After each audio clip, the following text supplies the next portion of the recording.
భగవద్గీతలో నేను అవతరిస్తాను, ధర్మాన్ని ధర్మ సంస్థాపనార్థాయ అన్నాడంటే, సంస్థాపన అంటే ఇక్కడ పరధర్మంలో ఉన్న ఆత్మని మళ్ళీ స్వధర్మంలోకి తీసుకొస్తాడు, అంటే రెస్టోర్ చేస్తాడు.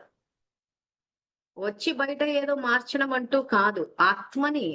ఇక్కడ ఏమైంది? ఆత్మలు శరీరాలు ఉత్పత్తికి పూర్వం అవ్యక్తాలు, స్థితి కాలంలో మాత్రమే వ్యక్తములు, వినాశనమైన తర్వాత తిరిగి అవ్యక్తములు. దీనికి దుఃఖించడం దేనికంటే మన జర్నీలో ఉన్నాం. ఈ జర్నీలో, ఈ యాత్రలో మనం చేసుకున్న కర్మల అనుసారంగా, సంస్కారాల అనుసారంగా మనకి దేహము, దేహ సంబంధీకులు, వస్తు వైభోగాలు వస్తున్నాయి. సో అంతా మనమే రచించుకున్నాం. ఏ రకంగా రచించుకోవాలి అని చెప్పి భగవంతుడు చెప్తాడు. అందుకే భాగ్య విధాత అన్నారు. అంటే భాగ్యాన్ని రచించుకునే విధిని తెలుపుతాడు ఆయన, అంతే.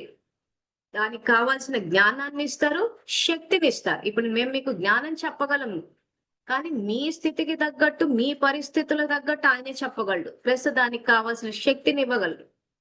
ప్లస్ ప్రతి జన్మలోనూ మనకు తోడుగుండేది భగవంతుడే. గాని ఇప్పుడున్న ఈ కుటుంబ సభ్యులు, బంధువులు, స్నేహితులు వీళ్ళు కాదు. మనం చేసుకున్న కర్మలకి ఇప్పుడు వాళ్ళు వచ్చారు.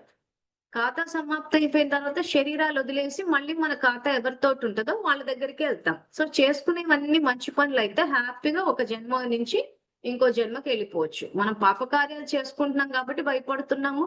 శరీరం వదిలేస్తే ఏమైపోతుందా అని చెప్పి ఆలోచించి భయము, మృత్యు భయమే ఎక్కువైపోయింది. దాని గురించి ఇంతకన్నా ముందు క్లాసెస్ లో చెప్పుకున్నాం మనం, ఆ భయాన్ని ఎలా మనం అధిగమిస్తాము అని చెప్పేసి.